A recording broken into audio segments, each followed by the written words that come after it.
Assalamualaikum and good day. I bid to Dr. Khadijah and my fellow classmates. For this week's presentation, my team, which consists of me, myself, Emelina binti Abdurrahman, Ain Nazira binti Ahmad Nazri, and Nur Afifa binti Muhammad Alwi, will explore about academic dishonesty, which is within the realm of academic issues. Academic dishonesty is controllable when we're having physical classes because educators have the upper hand in handling this issue, which makes it less problematic as opposed to now. For example, examinations done in halls are supervised by enough teachers to prevent academic dishonesty from happening. However, things are different now because when the pandemic hits, education has to shift its teaching and learning virtually. Having virtual teaching and learning makes academic dishonesty trending in a way that it becomes a serious matter or issue that needs proper handling virtually. For instance, online examinations incite students to be academically dishonest as they can search for answers online, and this is where academic dishonesty comes into play. Students having less academic integrity. It's the in thing now. The severity of academic dishonesty is apparent, so let's delve deeper into this issue, and maybe this will be a wake-up call for us and others to improve and heighten our academic integrity. Alright, before we start digging deeper into the issue, let's take a look at the subtopics of academic dishonesty, AD for short. So we'll start with the definition of AD, followed by the various types or forms of AD, and this will be shared by Ain Nazira. And then we have statistics of AD, where we will see the percentages of students along with their thoughts about AD, and this will be shared by Nur Afifa. Next will be the reasons as to why AD happens.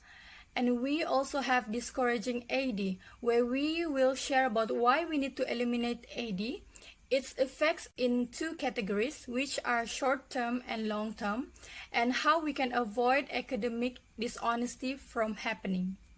Once we've looked at the hows, we will go on to share as to why AD still exists, the issues surrounding it, the roles of administrators, and pledges with regard to AD. Last but not least, we will see the views of AD both globally and locally. We will then finish off with a list of references and a short closure to end the presentation. So, without further ado, I'll pass the mic to our next presenter, Ain. Assalamualaikum and hi everyone. My name is Ain Nazira and I'll explain about the definition of academic dishonesty. To understand what is considered academic dishonesty, let's look at what academic integrity is first. Exemplary Academic Integrity Project EAIP 2013 mentioned that when we enroll into any level of our education, we are expected to act with the values of honesty, trust, fairness, respect, responsibility in learning, teaching, and research. So breaching academic integrity or any of these values is considered academic misconduct or academic dishonesty. So, as explained by Bleecker 2008, academic dishonesty is cheating or plagiarism that gives a student an illegitimate advantage during an assignment or assessment. The definition might seem a little too simple, right? This is because the specific definition of academic dishonesty differs according to courses, institution, and country. Let's look at the definition and the forms of academic dishonesty that have been regulated by UiTM as seen in the latest Pledge of Academic Integrity that we all have signed. It's not anything new to all of my friends watching this, so we will not present these points in detail. So the first one is cheating. Cheating obviously violates the 5 values that have been mentioned before, which is honesty, trust, fairness, respect, and responsibility. Remember, respect is not only to people in your education circle but also to the concept of adab dengan ilmu, like our friends in the first presentation have mentioned. Next, we have plagiarism. It's a well-known topic among students. So according to this, not only leaving out citations of the source in your works is considered plagiarism, but also using or purchasing materials prepared by other people is also plagiarism. Next is fabrication and deception, basically providing false information and trying to deceive instructors. Lastly, furnishing false information. Okay, now, is academic dishonesty a worry to us? Let's listen to proofs and statistics provided by Afifa. So there are actually many types of academic dishonesty, right? Now that you guys are clear about what is academic dishonesty, the definition, and the forms of academic dishonesty, let's now take a look at the statistics of academic dishonesty that were collected from Pew Research. According to Dick et al. In his research in 2003, 75% of college students reported cheating during their enrollment. 95% of students who reported cheating said that they were never caught, data by Bushweiler 1999. 50% did not believe that cheating was necessarily wrong, founded by Naylor and Lord 1999, and cheating increases with the age of the students up to 25. Statement by Cizek 1999. In my personal thought, I was quite surprised when I saw these statistics for the first time. The percentage of the students normalizing cheating in their studies is quite high. This situation is serious even way before pandemic hits, which the study was carried out in 1999 and 2003. Now, with the pandemic situation, mostly classes and exams were conducted online. Imagine how the percentage increase if we conduct another research on student cheating in their exams.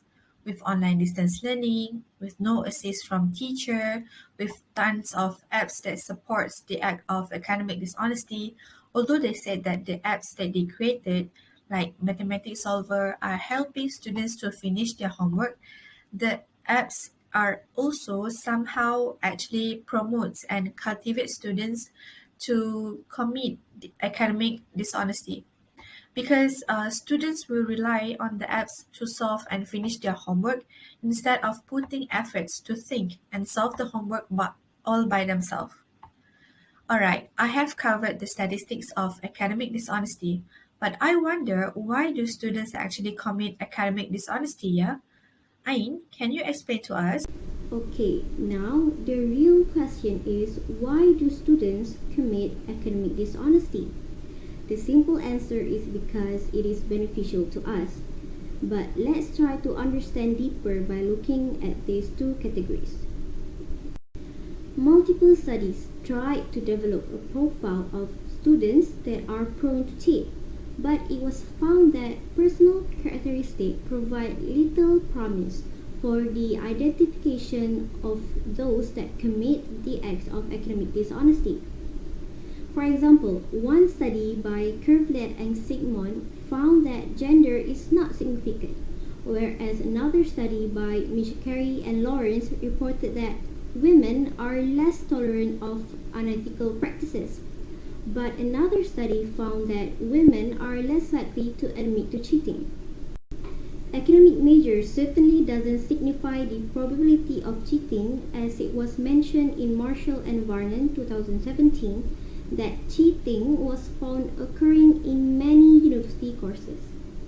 In the same study by Kervlet and Sigmund, they found out that the average hour a week studying was not significantly correlated to cheating. So it is proven that students' characteristic is not reliable to identify the perpetrator of academic dishonesty. It's not about the person, but it's the situation they are in. Let's see what I mean by that by looking at the fraud triangle. This model is introduced by Marshall and Varnon 2017 and is derived from Becker et al. 2006.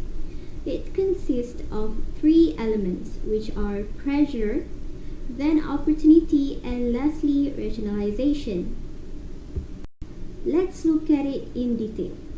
For academic dishonesty to happen, first, pressure needs to exist. As explained by Becker et al., this pressure might come from the desire to obtain a specific grade within the time frame available for earning that grade, and they think that it will be hard for them to get the targeted grade. After the pressure appears, the perpetrator identifies an opportunity to commit the dishonest act without getting caught. This opportunity might arise from a lack of supervision during exams, or other students providing answers to exam questions, and faculty's lack of action to deter academic dishonesty. Finally, the perpetrator must be able to rationalize or make the action acceptable to oneself. For example, if the professor doesn't explain about cheating, so this must be acceptable. Or they would think the penalties for academic dishonesty at our university are not severe. Let's apply or analyze this scene from bad genius using the fraud triangle. I'll only explain about Grace, and after this I hope you guys can reflect and think about why Lynn committed academic dishonesty. So for Grace, first is pressure. She is pressured to have a 3.25 CGPA to stay in the school play, and she's having problems understanding mathematics, thus it pulls her grade down. So during the test, she saw the opportunity to cheat when Lynn offered her the eraser that has the answers written down on it. And plus, the teacher doesn't remind the students to not cheat and tell them the penalties if they are caught, and he was seen dozing off during the exam. So at this point, she can refuse Lynn's help. But remember, she is pressured, and she could rationalize it as she is close with Lynn and help Lynn during the IT for today. So she thinks Lynn must have wanted to repay the kindness. So with that rationalization of the situation, we can see that the three elements in the triangle have been identified. And Grace is aware of what she's doing. So now she has to be responsible and face the consequences of her own action. Thank you, Ain. Alright, let's proceed with discouraging AD. So I'll first talk about the elimination of academic dishonesty, and then Nur Afifah will talk about the other two. Why do we need to get rid of academic dishonesty, and why the opposite of it, academic integrity, is crucial in our lives? We have to eliminate AD for several reasons, to which we have to be aware of to ensure higher academic integrity. Eliminating AD means having higher academic integrity, and that means others can trust you. Trustworthiness. The people with whom you deal with will know that they can rely on you because of your honest act and that you walk the talk. When people know and see that you believe in doing the right thing, that your behavior is consistent with that belief, they will trust you. You are worth the trust that they will give. Besides that, trustworthiness is one of the key characteristics of a successful leader, where these individuals develop their good reputations by being honest, fair, and trustworthy, for instance. We have to be aware of this because individuals who are successful in their respective fields are those who understand the benefits of acting with integrity. Our world is based on our ability to trust each other, which is why developing good ethical habits now will help us when we enter the workplace and face ethical issues, which most certainly will happen. So, eliminating AD and having higher academic integrity will lead to us getting the value of trustworthiness. The second reason as to why we need to eliminate AD and be ethical by having academic integrity is it provides value to our degree. Employers prefer to hire graduates whom they believe to have high personal integrity. They would rather invest in developing the human capital of someone who will be a positive influence on the organizations and on someone whom they can trust their missions to. Yes, it is known that people can lie through their integrity, be two-faced individuals. But how long do you think it will last? So, eliminate dishonesty and heighten integrity. Finally, eliminating AD and having higher academic integrity can offer us peace of mind, knowing that we believe in doing the right thing. The fact that we always try to act consistently with the rightful beliefs will hinder us from the sense of guilt. Bearing the sense of guilt for a lifetime is so unpleasant. Acting with integrity can reduce unnecessary stress in our lives, make us happier, healthier, and more productive. Therefore, in order for us to have a peaceful mind, we have to try our best to eliminate academic dishonesty and strive to increase our academic integrity. All in all, we have to eliminate academic dishonesty because if we don't, it will negatively affect us and also how others view us once it all comes to light. Okay, now that we've touched lightly on the effects of AD, I'll pass the mic to Afifa to continue the presentation. Alright, let's now discuss about the effects of academic dishonesty. The effects of committing academic dishonesty can be divided into two kinds, which are long-term effect and short-term effect. Let's first take a look at the short-term effect of academic dishonesty. For short-term effects of committing academic dishonesty, the first one is inaccurate assessments. The actual purpose of assessment is to gather relevant information about students' performance or progress in their learning. So, if the students cheats in their exam, the purpose of the assessment cannot be fulfilled because they did not use their knowledge in completing their task. Another short-term effect of academic dishonesty is having performance anxiety. Having anxiety about academic performance can cause some students to cheat in academic activities. Students may cheat to avoid failing a course or receiving a bad grade. Some students may use cheating as a way to cope with their poor test-taking skills. Some students might also cheat in their exam to fulfill the expectation of their parents. Next, if the students commit academic dishonesty, the students did not gain any knowledge from the subject. It is considered as a loss to the students as they enter to class, listen to lecture, but they did not try to apply their knowledge on the academic activities to see whether they really understand the lesson or not. Moving on to long-term effects of academic dishonesty, the first one is academic dishonesty will lead to corruption in work. According to Teixeira 2013, he provides evidence that academic cheating by business and economic students correlates with students' respective countries' level of corruption. Other than that, students committing academic dishonesty has caused concerns in practical field. Let's say if a students that committed academic dishonesty in their exam were granted credentials or certificate confirming that they have successfully completed a course or a program of study when they actually have not, it can have serious consequences in the workplace.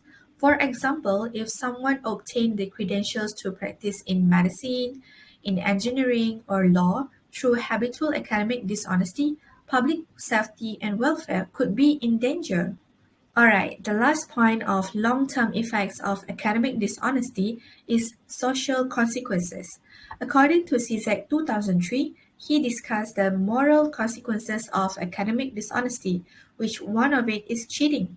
The habitual nature of cheating indicates that those who cheat in academic activities, they think they can get away with it and they may continue to cheat at work, in family life, and in other aspects of life.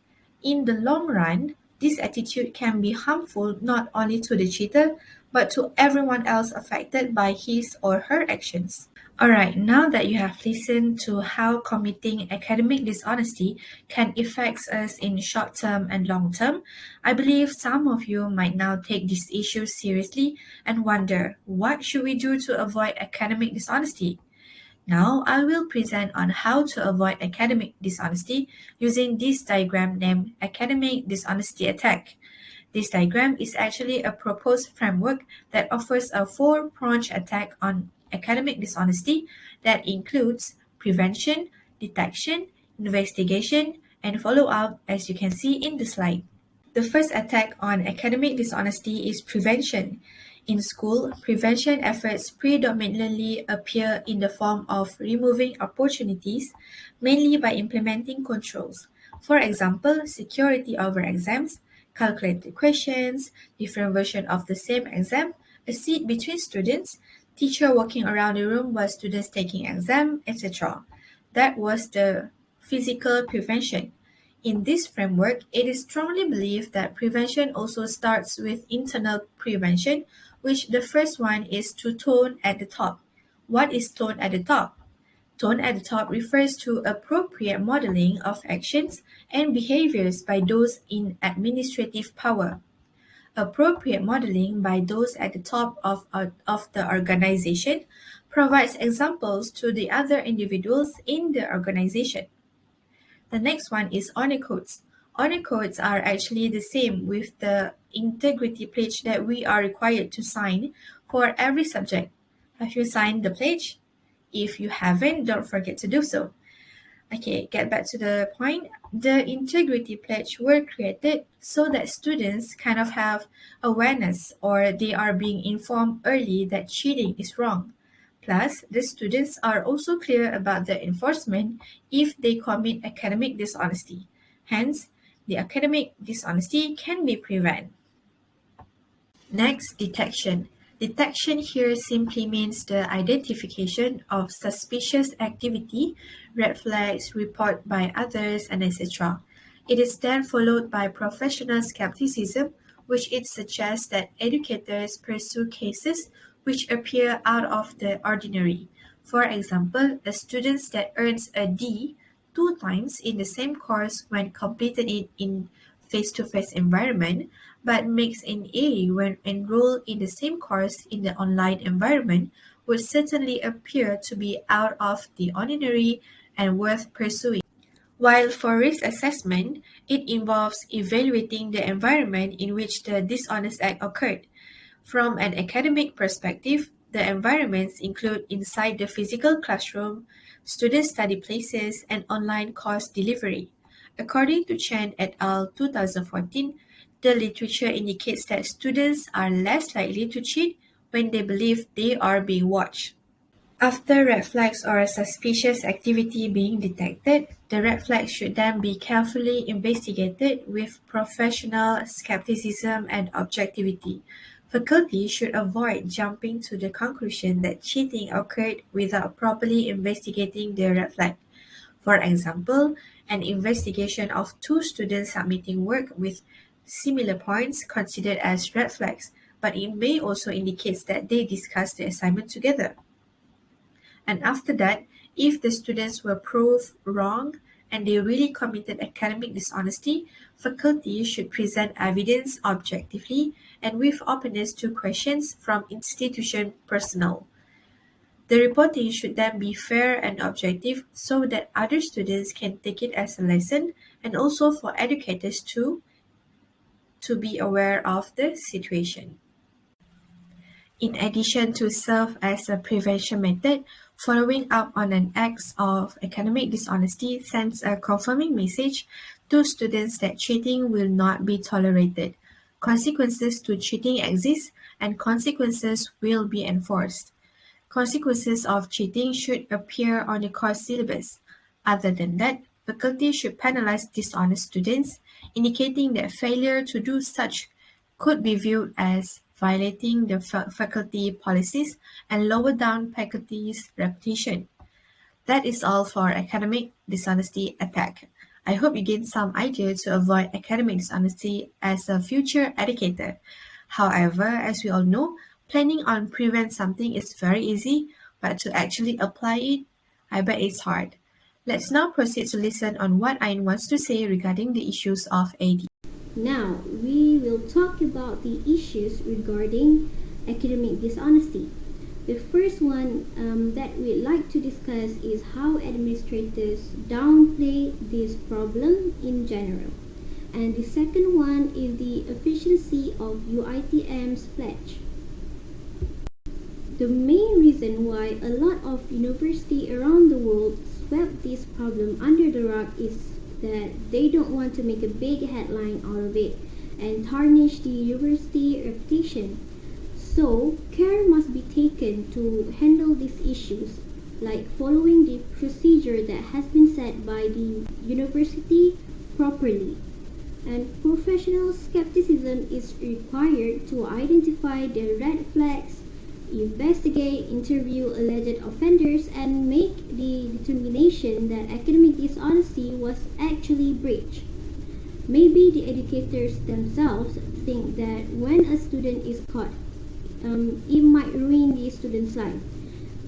This thought is based on the societies that we live in that puts too much value on students' grade.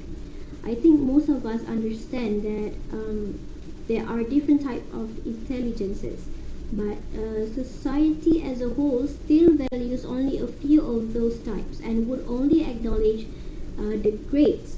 So that would put a lot of stress on students. So prevention is really important, and we have to minimize the opportunity for students to commit academic dishonesty. It's good that our university took the initiative to try to be more clear about what constitutes as academic dishonesty during the ODL and came up with the pledge to set a foundation for academic integrity. But it should be followed by reminders and enforcement, so it sends the message to the students that this issue is taken seriously. The next issue is about the efficiency of the UITM's pledge. But before we see from UITM's perspective, let's first see this chart on the slides that were obtained from a research conducted by Shu, Gino, and Bazman regarding cheating on a problem-solving task by condition, where the students are divided into three groups, which one group are not provided with on a code, one group are given to read on a code, and the other group of students were asked to sign on a code. You guys can see clearly that there are difference between the amount of students cheating, right? With the presence of on a code. Now get back to the main subtopic. I am actually not sure of UITM students' cheating statistics, whether it decreased or increased after they asked us to sign the pledge for every subject. But I believe that there must be a declining number of academic dishonesty as students are warned earlier not to cheat in their assignments or in their exam. Also, we can imply from other research, for example, the data from this research, that students who knew the consequences and penalty of committing academic dishonesty can deter academic cheating. And that is all for issues regarding academic dishonesty. Amelina, what is the local and global view of the act of academic dishonesty? Do they actually taking this issue seriously? Alright, Ain and Afifa talk about the issues surrounding academic dishonesty. But then, what about other countries? How do they view academic dishonesty? Do they take it lightly or seriously? Let's see some. Firstly, we'll look at how Iran perceives academic dishonesty in the perspective of the students. This study investigated Iranian language students' perception of and familiarity with plagiarism, their attitudes toward their professors regarding this issue, and their reasons for doing so. The participants were 122 undergraduate and graduate language students in translation, literature, TEFL, teaching English as a foreign language, and linguistics, who filled out a validated and piloted questionnaire. Overall, the results indicated that students had different views about the definitions of plagiarism, and plagiarism was mostly perceived by students as using someone else's words as if they were their own, rather than taking someone's ideas without permissions. It's just copy and paste, right? What's the big deal? Yes, academic dishonesty is like that. It seems insignificant, but it is actually a serious matter that if we let it fester in us, it can negatively affect us and others too, as what is shared by Afifa. We are slowly corrupting ourselves. Back to the study, it was also found that in their academic career, students mostly consider copying a completed assignment of their friend as an act of academic dishonesty. In addition, they mostly argued that professors at universities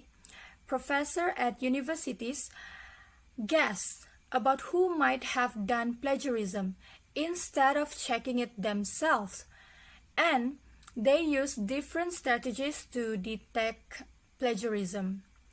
The roles of administrators, and I'm sure Ain talked about this as one of the issues in academic dishonesty, whereby some administrators take AD lightly, as what these students are saying.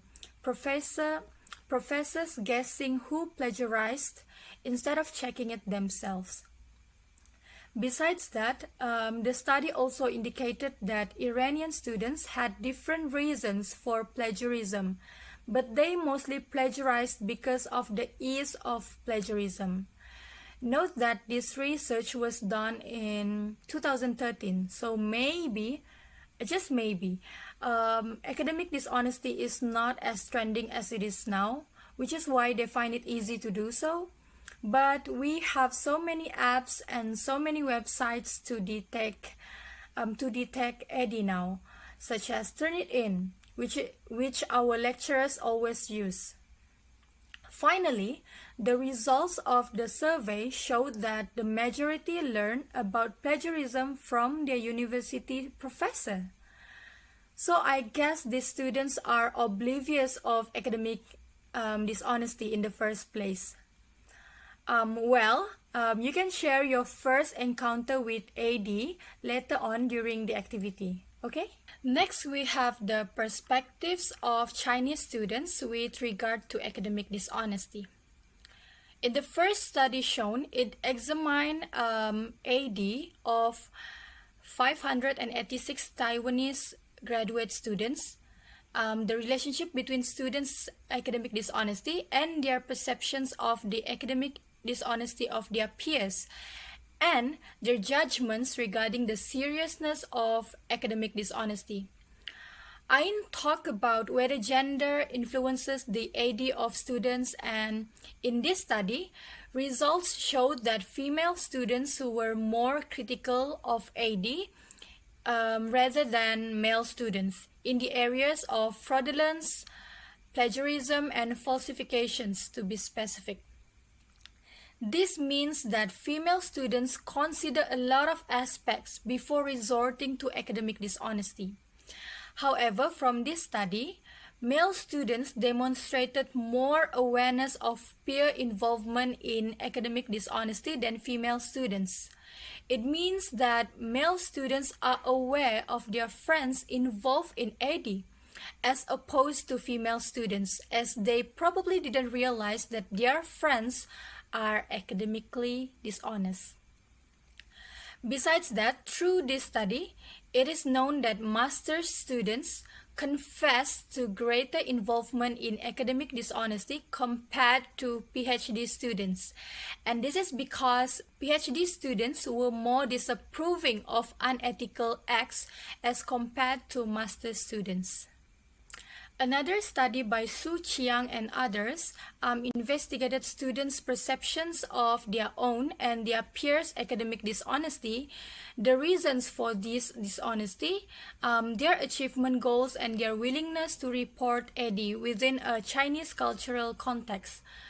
Through this, students have knowledge of their peers being involved in academic dishonesty, but they don't have the willingness to report, not because of gender or academic major, but because of their friendship bond.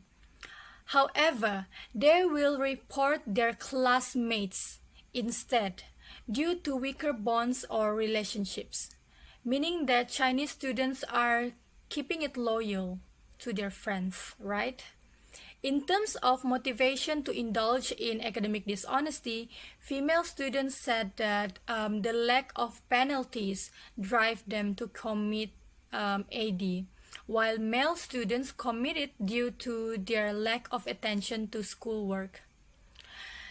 Despite the drives from others, in my opinion, it all starts from within. How ethical are you to begin with? How ethical am I to begin with? The other factors are just inciting us to be unethical, like temptations. But of course, we have to rationalize with our conditions and situations.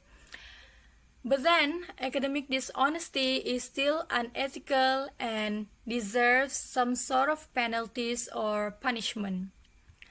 Now that we're talking about penalties and punishments, I'm intrigued by how a university handles AD. Let's talk about that. Alright, Villanova University is a private Catholic co-ed research higher education institute that is located in Villanova, Pennsylvania, US. The university has a website and it provided a web page about academic integrity violations. It is based on the frequently asked questions by the students. I guess they're so busy answering the questions, so they prepared this website instead. Anyway, I came across this, and as I read it through, I like the fact that they consider student situations or conditions which lead them to academic dishonesty. So they have class 1 and class 2 of violations, two categories. Class 1 means that you are in big trouble and can be expelled from the university if your appeal is rejected. They also have appeal, obviously. However, you can appeal to be changed from class 1 to class 2 violation, provided that you give enough evidence that you did the violation due to mitigating factors, like you are influenced by your situations or your surroundings or someone else. Then you will only get warnings and your case is considered minor. But then you will have to take an educational program to ensure you will not repeat the same mistakes. So, I love the explicit details on the web page on what students should do and the fact that they considered students' perspectives and what drives them to academic dishonesty. You know how people always give services, cheating services out there, like, I can do your assignment, you just have to pay me, blah, blah, blah, blah. So, in the US, I've read that if they catch students using these services to complete their assignments, they will not reprimand the students heavily. Instead, they will try to search for the providers of the services. And they aim to diminish them all. Yes, it is hard because there's a lot of services like this out there. But I do believe you have to start somewhere. And I do believe that students wouldn't be so driven to get services like that unless the providers are everywhere and they make it seem easy and not wrong. Besides that, I believe that Malaysia also takes academic dishonesty seriously. So let's take a look at local views now that we're done with global view. Alright, local view.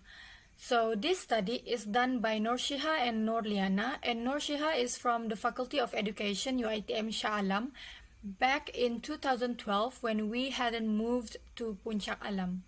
This study addresses the growing concern in academia regarding the diminishing sense of academic integrity and ethical values among students.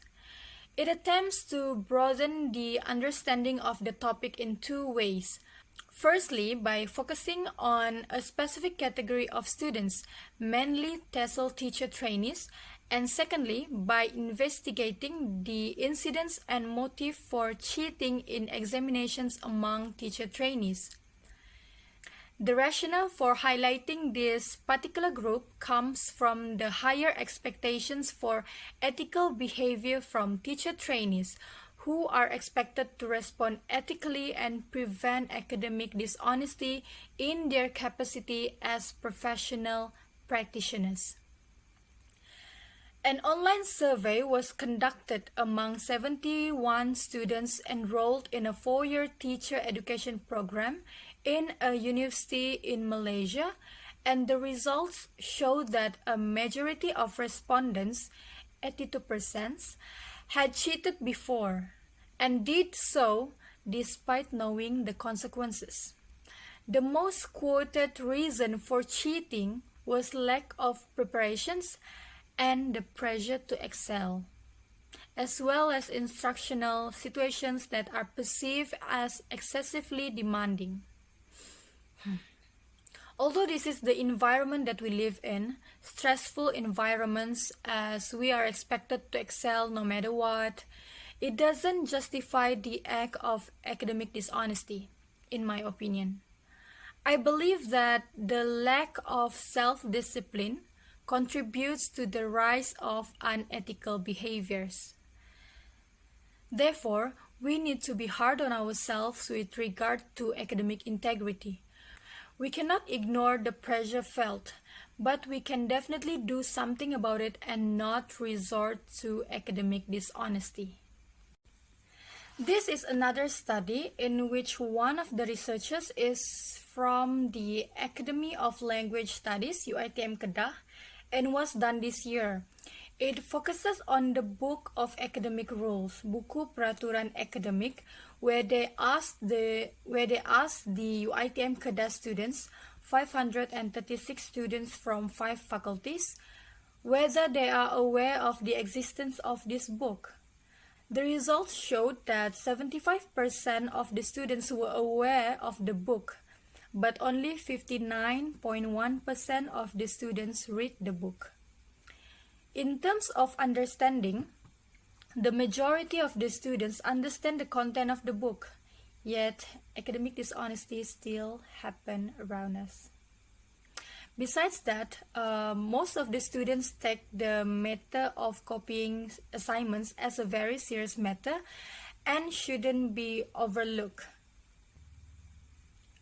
You see, we have all the awareness we need, yet we still do the things we shouldn't. Temptations to make life easier, right? Like I've mentioned before, let's look at our self-discipline. Are we ethical enough? Am I ethical enough?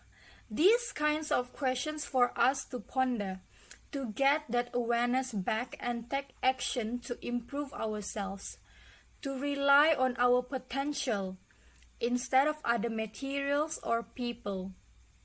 It's ODL now, online distance learning, and academic dishonesty is trending now.